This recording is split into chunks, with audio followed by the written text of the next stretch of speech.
সিলেটে আওয়ামী লীগ নেতার রহস্যজনক মৃত্যু, বাড়িতে সিঁড়িতে রক্তাক্ত লাশ উদ্ধার, চলছে তদন্ত।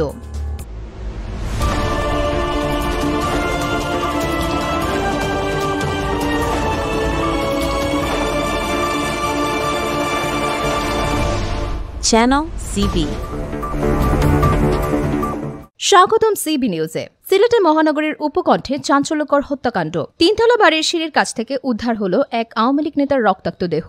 শুক্রবার সকালে এই ঘটনায় এলাকায় ব্যাপক চাঞ্চল্য সৃষ্টি হয়েছে। নিহত নেতার নাম আব্দুর রাজ্জাক। তিনি দক্ষিণ সুরমা উপজেলা আওয়ামী লীগের সহসভাপতি ছিলেন।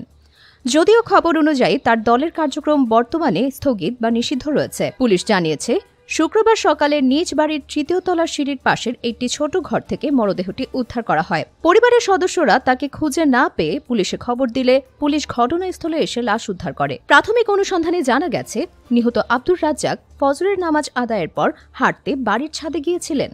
শুক্রবার সকাল 9টার দিকে এক গৃহকর্মী বাড়িতে এলে তিনি নিখোঁজ আছেন বলে পরিবার বুঝতে পারে। এরপর খুঁজতে গিয়ে তারা সিঁড়ির পাশে তার রক্তাক্ত দেহ আবিষ্কার করেন। সিলেট মেট্রোপলিটন পুলিশের অতিরিক্ত উপকমিশনার মোহাম্মদ সাইফুল ইসলাম জানিয়েছেন, নিহতের শরীরে, পেট এবং শরীরের অন্যান্য অংশে একাধিক গভীর ছুরিকাঘাতের চিহ্ন রয়েছে। এটি একটি পরিকল্পিত হত্যাকাণ্ড বলে ধারণা করা হচ্ছে। পুলিশ সূত্র অনুযায়ী হত্যাকাণ্ডটি শুক্রবার ভোর 6:30 থেকে সকাল 9টার মধ্যে ঘটেছে বলে প্রাথমিকভাবে ধারণা করা হচ্ছে। পুলিশ বর্তমানে নিহতের পরিবারের সদস্যদের জিজ্ঞাসাবাদ করছে এবং ঘটনার পেছনের কারণ উদ্ঘাটনের তদন্ত শুরু করেছে। মরদেহের ময়নাতদন্তের জন্য Sylhet MAG Osmani medical college হাসপাতালের মর্গে পাঠানো হয়েছে। এই হত্যাকাণ্ডের পেছনে রাজনৈতিক কোন্দল নাকি অন্য কোনো ব্যক্তিগত শত্রুতা রয়েছে তা জানতে পুলিশের তদন্তের দিকেই এখন সকলের নজর। আমরা এই ঘটনার সর্বশেষ আপডেট আপনাদের জানাতে থাকব। প্রতিদিন গুরুত্বপূর্ণ খবরের জন্য আমাদের চ্যানেলটি সাবস্ক্রাইব করুন।